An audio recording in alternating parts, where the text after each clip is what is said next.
Night of the Lizard Man. The night air is dense with the aroma of the swamp, a blend of earth and water that wraps around me like a heavy blanket. Above, the moon casts its eerie glow over the road, creating an almost otherworldly atmosphere as I drive through the heart of South Carolina's wetlands. I am on the phone with my girlfriend, Sarah, her voice a comforting presence in the solitude of my drive. "I'll make your favorite dinner for when you get home," she says, her tone warm with affection. Glancing at the passenger seat, where a small, elegantly wrapped box lies, I can't suppress a smile. "Actually, let's do something different tonight," I suggest. "No need to cook. I'm almost home, and I thought we could go out for dinner. Get dressed up and make it special."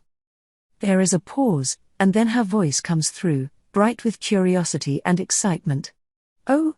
What's the occasion?" she asks. "It's a surprise," I say, feeling my heart race with anticipation. "I'll tell you all about it when I see you." Her laughter, light and filled with intrigue, resonates in the car, creating a stark contrast to the shadowy, mysterious world outside. As I end the call, promising to be home soon, I feel a mix of excitement and nerves about the evening ahead. Unbeknownst to me, the night has its own unexpected twists in store. As I drive down the winding road cutting through the swamps, my heart is a chaotic mix of nerves and excitement. Tonight, I am going to propose to Sarah, the love of my life. The engagement ring, a delicate gold band with a diamond that catches every speck of light, lies on the passenger seat beside me in a small, beautiful box. I can't help but steal glances at it, each look fueling my anticipation. I have planned everything perfectly. I will take Sarah to her favorite restaurant in Charleston, where we had our first date. I can already picture her surprise, her joy, the tears that will well up in her beautiful eyes. Lost in these thoughts, I hardly notice the car's abrupt jerk until the unmistakable flapping sound of a flat tire brings me back to reality. "Great, just great," I mutter, pulling over. I step out into the swamp's heavy air. I've changed tires before, but never in a place so eerily silent, where even the slightest rustle in the bushes feels like an audience watching me. As I work, the memories of my childhood here in the lowcountry surface. My grandpa used to tell me stories of the swamp, filled with ghostly lights, alien sightings, and terrifying creatures lurking in the murky waters, ghost stories that an old man told to his grandson to frighten him at night. Just then, I am frozen in place as a spine-chilling growl erupts from the dense undergrowth from behind me. A cold sweat traces down the side of my wide-eyed face as I turn to face it. Through the thickening darkness, I see it, a creature of myth, half man, half lizard, emerging from the swamp. A grotesque fusion of human and reptile, with dark, slimy scales and clawed, webbed feet. Its face is a nightmare, dominated by a gaping mouth with rows of sharp teeth and foul saliva. As it fixes its predatory gaze on me, I feel like helpless prey, ensnared by a creature from the depths of nightmares. Before I can react, it charges, its claws slashing through the air. I barely manage to dodge the attack, feeling the sharp sting of claws across my chest. The shallow wound burns, a searing pain that fuels my panic. In desperation, I dart back to the driver's side of the car, slamming the door shut and locking myself in. For a moment, the creature and I lock eyes through the window with its foul breath fogging up the window. Its gaze is a mix of predatory hunger and otherworldly malice. My heart pounds against my chest, my grip tightening on the tire iron I had forgotten I was holding. Then, with a sudden burst of ferocity, the lizard man slams its head against the window, shattering the glass. Its teeth, sharp and menacing, snap inches from my face.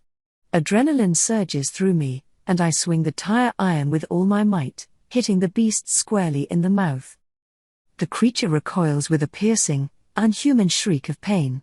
Seizing the moment, I fumble for the handle on the passenger side, finally releasing the latch and landing hard on my back against the cold, wet pavement. Ignoring the pain, I scramble to my feet, plunging into the dark heart of the swamp, tire iron still clutched in my hand, and the creature's enraged howls echoing behind me. The dense vegetation surrounds me, with tall grasses and hanging moss blocking my view. The moon, barely visible, casts only a faint, ghostly light through the dense canopy of trees. The ground underfoot is treacherous and uneven. With every step, the murky water splashes around me, its coldness seeping through my shoes and my feet sinking into the soft, muddy ground, making each step a struggle. The sounds of the swamp are a symphony of the wild. The chorus of nocturnal creatures is almost deafening. I can hear the distant hooting of owls and the constant, high-pitched chorus of crickets. Occasionally, the deep croak of a frog echoes nearby, adding to the cacophony. The air is thick with the smell of damp earth and decaying vegetation, creating an almost tangible presence that clings to my skin. The humidity wraps around me like a heavy blanket, making it hard to breathe. The shadows cast by the sparse moonlight seem to move with a life of their own, playing tricks on my eyes. Every so often, the soft splash of something moving through the water nearby sends a shiver down my spine.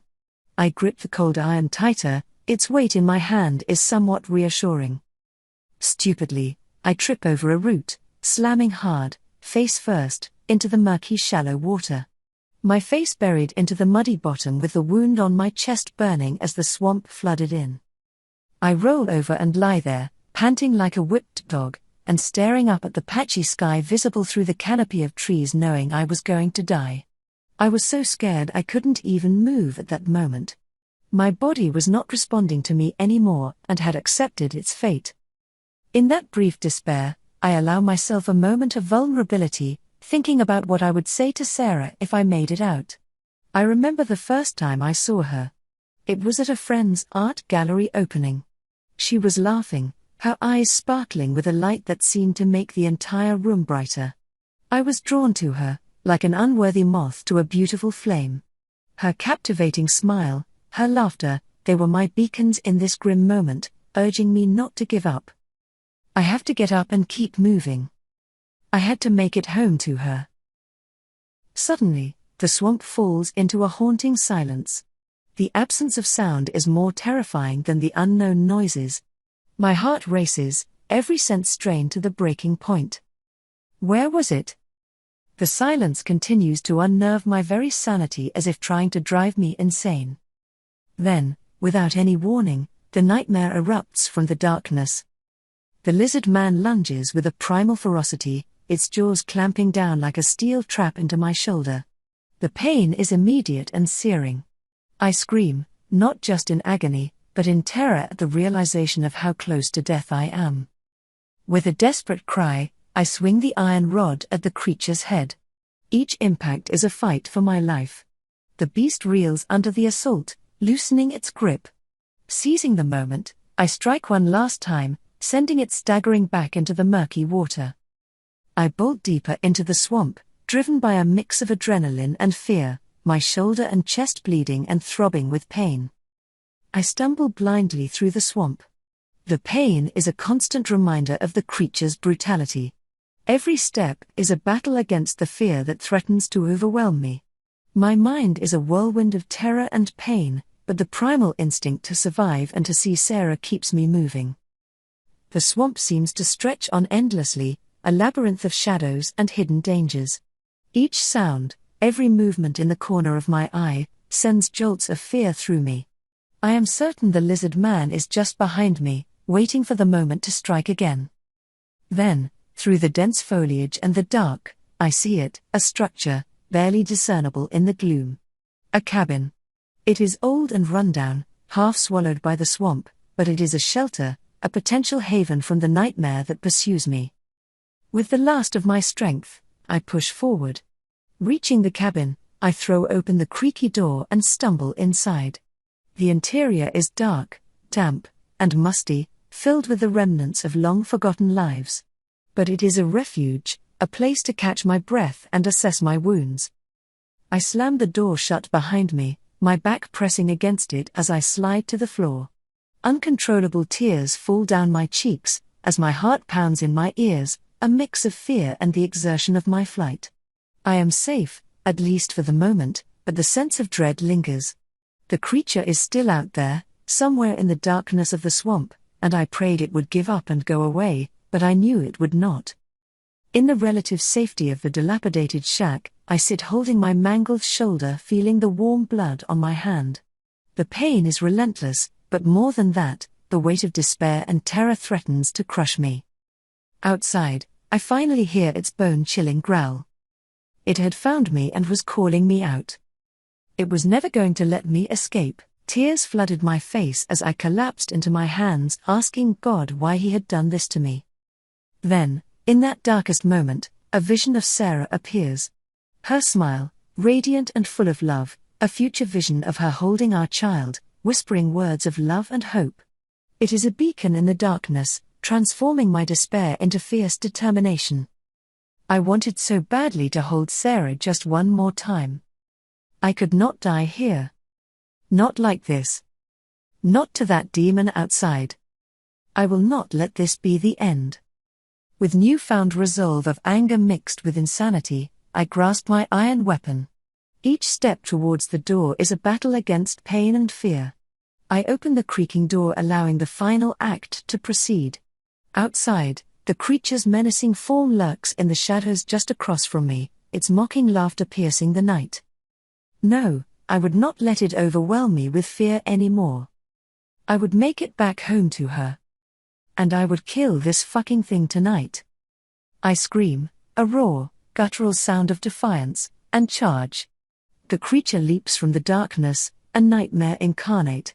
I swing the tire iron with every bit of strength and will left in me. Our cries fill the swamp, a symphony of survival and terror. A brief battle erupted and then, finally, silence fills the nightly swamp once more. It was over. As the first rays of dawn cast a pale light over the misty landscape, a car sits abandoned by the roadside, its presence an unsettling anomaly in the otherwise serene swamp. An engagement ring, glinting weakly in the early light, lies next to a flat tire, its silent sparkle belying the turmoil it represents. The swamp, in its timeless patience, reclaims its calm, whispering secrets through the rustling leaves and the gentle lapping of water against the muddy banks. The local police, after stumbling upon the eerie scene, embark on an extensive search. Days turn into weeks, yet they find no trace of the car's owner, no clues to his whereabouts. The swamp, vast and inscrutable, guards its mysteries well. The only testament to the man's existence is the ring and the memories of those who knew him.